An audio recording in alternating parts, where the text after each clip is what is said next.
Kami bersyukur Bapa buat siang hari ini Engkau telah kumpulkan kami dimanapun saat ini berada Tuhan. Sebentar kami mau memuji dan menyembah-Mu Yesus. Engkau selidiki setiap hati kami, Engkau selidiki setiap pikiran kami Tuhan. Sehingga kami tetap terus Tuhan berada di dalam hadirat-Mu, berada di dalam zona-Mu Tuhan. Terima kasih Bapa, terima kasih Yesus, terima kasih Roh Kudus.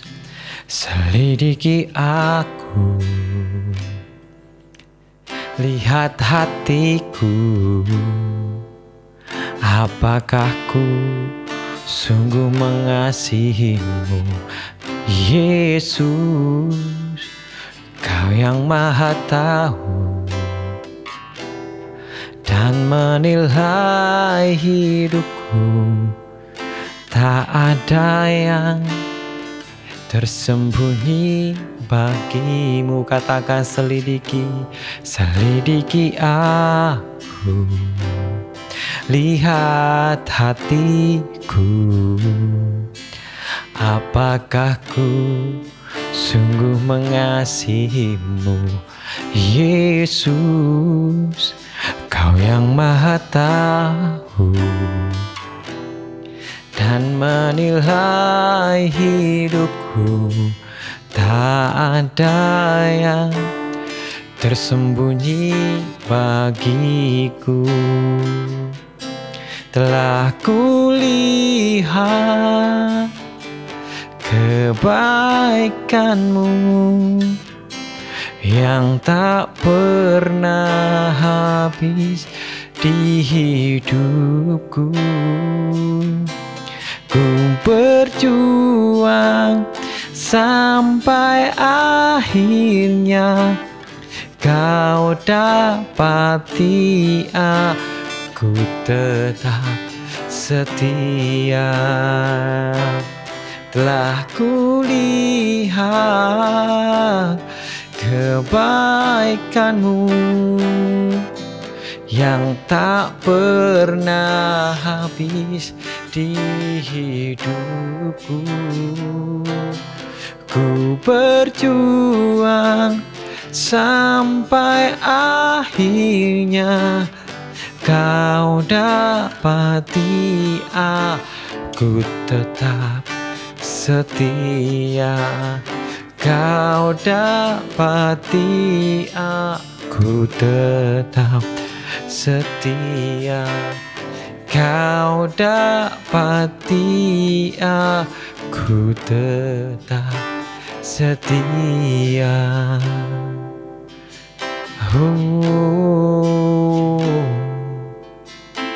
Biarlah kami tetap setia padamu Yesus, sampai akhir kehidupan kami Tuhan. Kami bersyukur Yesus, Engkau yang tahu isi hati kami, Engkau yang tahu segala apapun yang kami perbuat.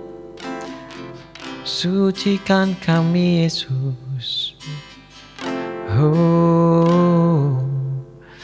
Bapa, biarlah Engkau tetap terus berada di dalam kehidupan kami, sehingga kami bisa berjalan sesuai dengan firman-Mu Tuhan. Kami tidak bisa, kami tidak kuat jikalau tanpa Engkau bersama kami Tuhan.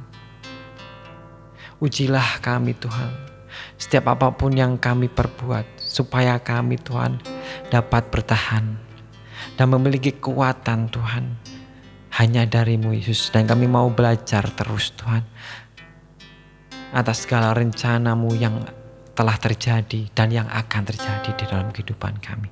Terima kasih Bapa, terima kasih Yesus, terima kasih Roh Kudus. Firman-Mu pada siang hari ini Tuhan, biarlah menjadi kekuatan bagi kami. Kami bersyukur Bapa, kami bersyukur Yesus, kami bersyukur buat penyertaan-Mu di hari ini. Hanya dalam nama Yesus kami berdoa dan mengucap syukur. Amin. Shalom saudaraku, selamat siang semuanya dan semangat di bulan Februari awal ini. Sekarang adalah tanggal 1 Februari. Kita bersyukur kita masih diberi kesempatan untuk hidup sampai detik ini, sampai bulan ini. Di awal tahun, yang masih di awal-awal tahun, biarlah kita tetap selalu semangat dalam apapun yang kita perbuat. Dan hari ini saya akan meneruskan sharing firman Tuhan yang bagaimana kemarin kita telah berbicara, bagaimana kita belajar untuk memberi sedekah, ataupun kita mau belajar untuk bagaimana sih bisa memberi sedekah yang betul sesuai dengan firman Tuhan. Dan hari ini kita akan belajar tentang berdoa. Berdoa tidak jauh dari yang namanya kekristenan. Ya sebetulnya bukannya kekristenan sih. Berdoa itu adalah suatu hal yang religius, di mana semua agama pasti ada yang namanya berdoa. Berdoa adalah bagaimana relasi kita terhadap Tuhan kita. Dan Tuhan kita yaitu Yesus Kristus, yang bagaimana sebagai Bapa kita, sebagai sahabat kita, sebagai teman kita, sebagai Allah kita, yang bagaimana kita harus tetap menjaga hubungan. Nah, menjaga hubungan itu dengan apa? Yang salah satunya yaitu dengan berdoa. Dan kali ini Tuhan Yesus mengajarkan bagaimana sih doa yang benar. Mungkin teman-teman, saudara-saudaraku sudah mengerti atau sudah tahu ataupun sering membaca perikop ini, tetapi kita mau sekali lagi, kita mau sharing pada siang hari ini, biarlah mungkin yang belum pernah didapat dari saudara-saudara bisa didapat pada sore ini, pada siang hari ini. Dan kita mau baca, kita mau kupas aja. Kalau baca nanti soalnya terlalu banyak, ini di ayat 5 sampai ke yang 14, nanti kita mau bahas sedikit demi sedikit ya, tentang bagaimana hal berdoa. Di sini Yesus mengajari bahwa Tuhan tidak suka dengan gaya berdoa, yaitu dengan orang berdoanya di dalam rumah ibadat atau di tikung-tikungan jalan berdiri. Dalam arti di sini dikatakan orang ini memang betul, orang ini berdoa, ya Tuhan terima kasih, kami bersyukur, Engkau dahsyat, Engkau ajaib. Tetapi di dalam hatinya ada kesombongan. Bisa dikatakan kesombongan. Kenapa saya bisa mengatakan kesombongan? Karena saat kalian berdoa, saudara-saudaraku berdoa di orang keramaian, berdoa mungkin dilihat banyak orang, Yesus mengatakan di rumah-rumah ibadat. Di rumah ibadat pasti banyak orang di situ, ya pasti. Terus di tikungan-tikungan jalan, di situ pasti banyak orang lalu lalang, melihat lalu lintas. Dan di situ di dalam hati orang tersebut, Yesus memberikan perumpamaan tersebut, ada kesombongan. Karena saat orang itu berdoa di gereja, di rumah ibadat atau tikungan-tikungan, pasti dia pengen dilihat oleh orang-orang banyak bahwa dirinya adalah orang yang religius, orang yang suci, orang yang dekat dengan Tuhan. Ini loh aku bisa berdoa dengan baik, ini loh aku bisa berdoa dengan lantang, ini loh aku berkata-kata dengan indah saat berdoa. Makanya Yesus tidak suka dengan orang-orang yang seperti ini. Dan juga orang yang bertele-tele dalam berdoa. Bertele-tele yaitu tidak, doanya panjang, doanya tidak fokus, doanya kemana-mana. Nah itu bertele-tele. Dan Tuhan tidak suka orang yang seperti itu. Karena Tuhan Yesus berkatakan ayat 7 bahwa kalau orang seperti itu, mereka menyangka bahwa doanya akan dikabulkan. Dan janganlah kamu seperti mereka. Seperti orang munafik yang pertama. Iya, orang munafik di depannya bagus, ternyata di belakangnya tidak. Dia berdoa di rumah ibadat, berdiri di rumah ibadat, berdiri di tikungan-tikungan jalan. Dia seperti orang yang munafik. Seperti yang saya katakan tadi. Terus juga orang yang bertele-tele, yang terlalu banyak ngomong saat berdoa. Nah, banyak ya cerita waktu kita mungkin persekutuan, ya misbah keluarga, dengan komunitas kita. Mungkin ada orang yang disuruh berdoa, makan, tetapi mereka atau orang tersebut malah doanya sampai kemana-mana. Doa bangsa dan negara, doa untuk berkat untuk perusahaan, untuk pekerjaan, iya. Tapi itu memang ada saat waktunya, bukan fokusnya saat doa makan ya doa makan. Kalau enggak ya nanti sudah lapar semua, terlalu lama doanya tersebut. Dan juga saya pernah suatu hari persekutuan atau mesbah di gereja saya, namanya mesbah keluarga. Dan pada waktu itu ada seseorang yang memang disuruh untuk berdoa syafaat. Dan waktu itu ya sudah mau selesai, ya namanya doa syafaat pasti akan selesai. Ibadah tersebut sudah selesai dan doa syafaat dan doa berkat. Nah, ada seseorang yang disuruh untuk doa syafaat. Nah, tahu saudara, dia doa syafaat sampai setengah jam. Sampai orang-orang pada ngantuk, pada lapar. Padahal itu udah mau jam makan, tetapi dia tetap terus dengan kata-kata yang indah, dengan kata-kata yang apa namanya? Ya bisa katakan yang baik. Tetapi doanya itu bertele-tele sampai setengah jam.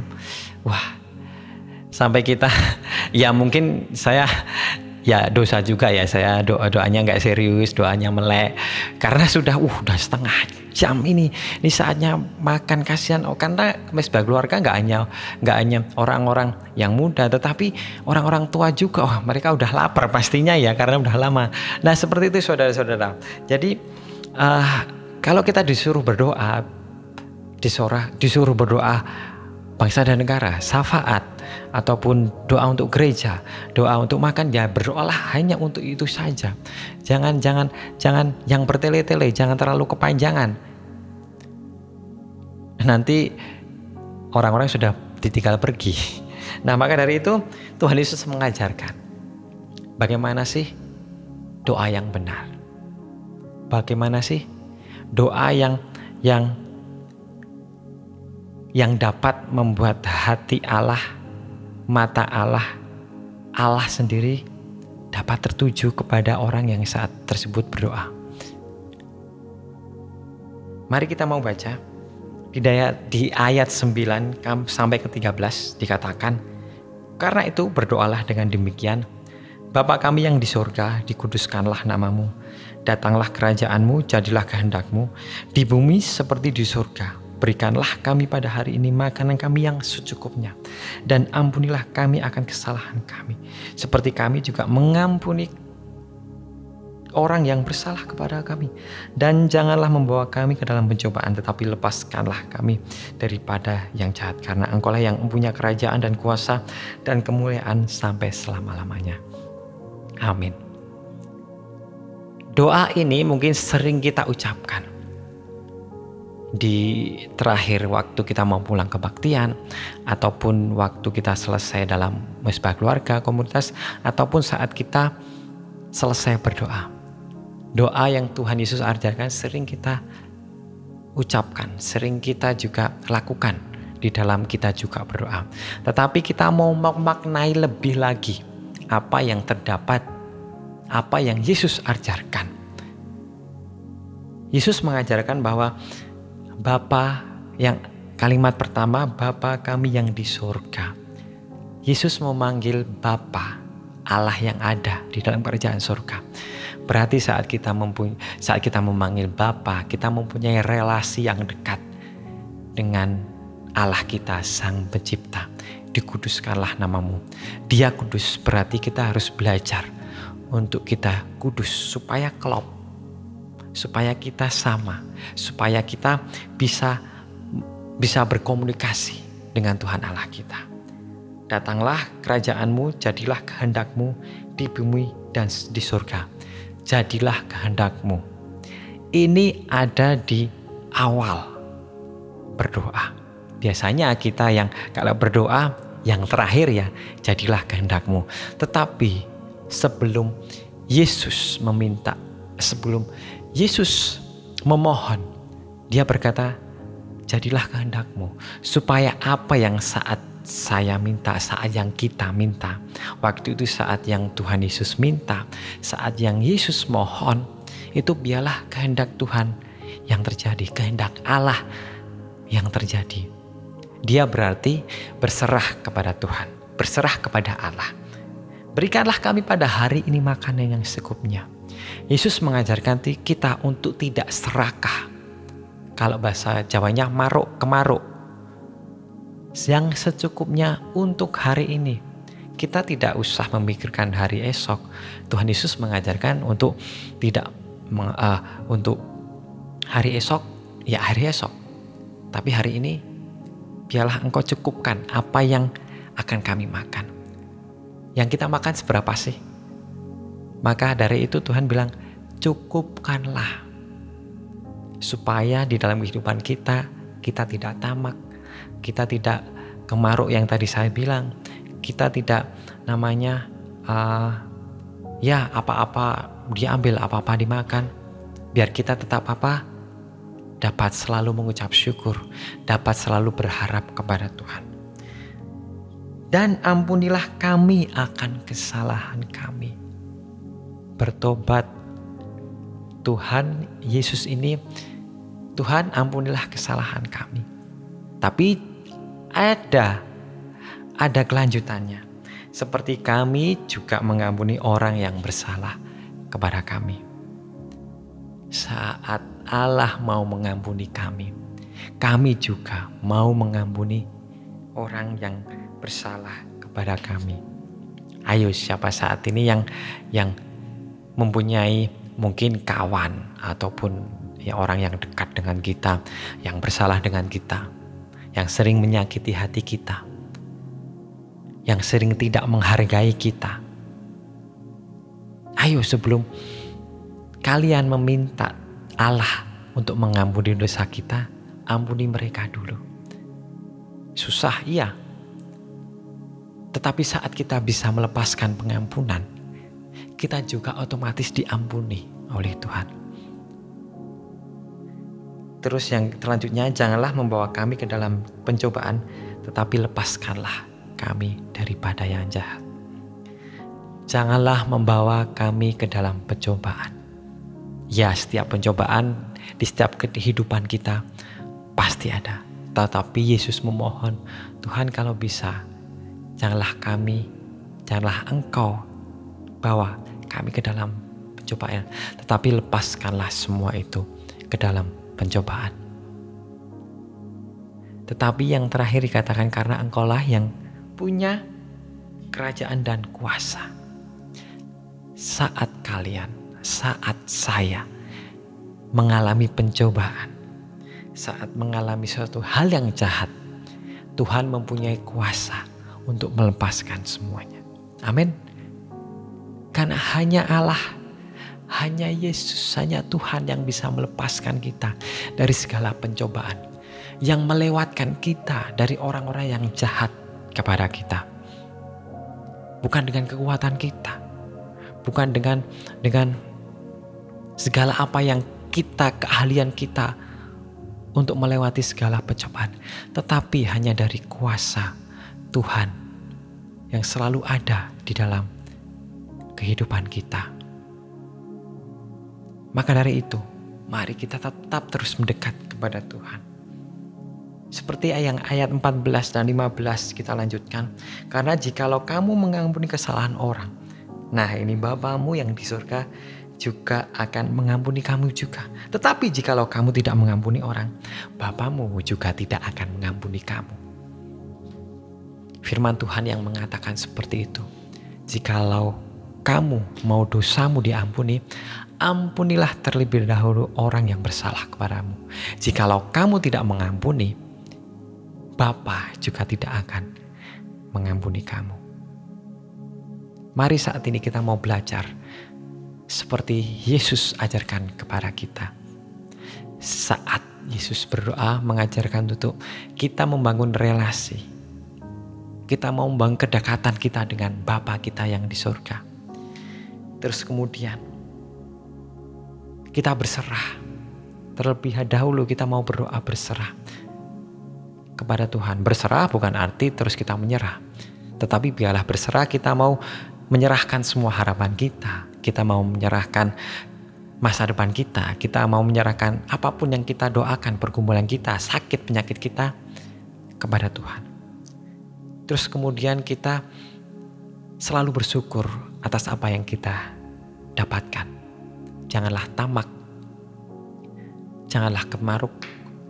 Tetapi biarlah Tuhan mencukupkan apa yang kita butuhkan pada hari ini. Selalu bersyukur. Kemudian mengampuni orang yang bersalah. Saya mempunyai banyak sekali pengalaman apabila saya mempunyai dosa dan juga orang bersalah kepada saya. Yang pasti emang susah untuk mengampuni. Kepingin dalam hati saya, pengen membalas. Pengen membalas, pengen mengumpat, kepingin membalas bukan hanya dengan perkataan mungkin dengan perbuatan. Tetapi Tuhan selalu ingatkan, apa sih kegunaannya jika kamu membalas? Apa sih kegunaan kamu jika kamu membalas dengan omongan-omongan yang mungkin menyakitkan hati dia? Ya mungkin dia menyakitkan hati kamu, tapi kamu balas dengan perkataan yang menyakitkan hati dia, itu tidak akan bisa selesai dan itu tidak akan bisa menyelesaikan masalah. Dan hidup kamu tidak akan damai sejahtera. Saat kita berdosa, hati kita pasti tidak akan damai sejahtera. Yang benar-benar tahu bahwa dosa itu akan membuat kita tidak jenak, akan membuat kita tidak nyaman. Nah, maka dari itu kita mau belajar untuk mengampuni orang yang bersalah kepada kita. Dan yang terakhir, Tuhan tahu di dalam dunia ini selama kita masih hidup, saya dan kalian semua saudara-saudaraku pasti mempunyai yang namanya pencobaan. Pasti tidak lepas dari orang yang akan melakukan kejahatan kepada saudara-saudara. Tetapi ingat, Tuhan mempunyai kuasa untuk melepaskan, untuk menjauhkan semuanya itu. Dan apabila saudara-saudara menghadapi hal tersebut, Tuhan akan memberikan kekuatan. Tuhan akan memberikan suatu roh untuk menjalani, untuk menghadapi. Jangan menghindar. Tuhan mau saudara untuk menghadapi semuanya itu dan yakin engkau akan bersama. Tuhan akan bersama dengan kalian. Tuhan akan selalu membimbing apapun masalahnya, apapun pencobaannya, apapun pergumulannya. Mari saat ini kita mau berdoa seperti yang Tuhan Yesus ajarkan. Penuh dengan kerendahan hati, penuh dengan bersyukur, penuh dengan berserah. Jangan seperti orang yang munafik, jangan seperti orang yang bertele-tele dalam berdoa. Mari kita mau belajar sekali lagi. Mungkin doa kami, doa saya, doa saudara kurang benar, kurang tepat. Tetapi hari ini kita mau belajar bahwa Tuhan mengajarkan doa yang sangat baik, yang simpel, yang praktis, yang tepat untuk kita bisa berdoa, untuk kita bisa berkomunikasi dengan Allah kita, Sang Pencipta. Mari saat ini kita mau berdoa sekali lagi. Tuhan, kami tahu Tuhan, berdoa adalah nafas hidup kami Tuhan. Kami tidak bisa melakukan apapun Tuhan, menjalankan aktivitas Tuhan tanpa berdoa. Berdoa tidak sekedar hanya doa makan, doa mau belajar, doa mau bersekolah, doa mau bekerja. Doa adalah suatu komunikasi. Doa adalah suatu relationship. Doa adalah suatu untuk membuat relasi dengan Allah, Sang Pencipta kita, untuk semakin dekat dengan kita. Untuk menjadi semakin dekat kita manusia dengan Sang Pencipta kita. Maka dari itu Tuhan, ajari kami untuk selalu memiliki doa yang benar. Bukan untuk keperluan kami sendiri, tetapi juga kami berdoa untuk orang lain. Kami berdoa untuk segala hal yang pasti, untuk kemuliaan nama-Mu. Dan saat ini Tuhan kami bersyukur Engkau yang berkata saat ini dalam kehidupan kami, di dalam hati kami, supaya kami terus melakukan kehendak-Mu, terus melakukan suatu hal yang benar, supaya kami dapat lagi untuk dekat dengan-Mu. Terima kasih Bapa, terima kasih Yesus, terima kasih Roh Kudus. Engkau Allah yang hidup, Engkau tahu apa yang kami berbuat. Biarlah kami serahkan rencana-Mu. Kami mau menyerahkan rencana kami ke dalam tangan-Mu. Terima kasih Bapa, kami bersyukur atas semuanya. Terima kasih sekali lagi. Hanya dalam nama Yesus kami berdoa dan mengucap syukur. Amin. Amin. Amin. Shalom. Selamat siang. Tuhan Yesus memberkati.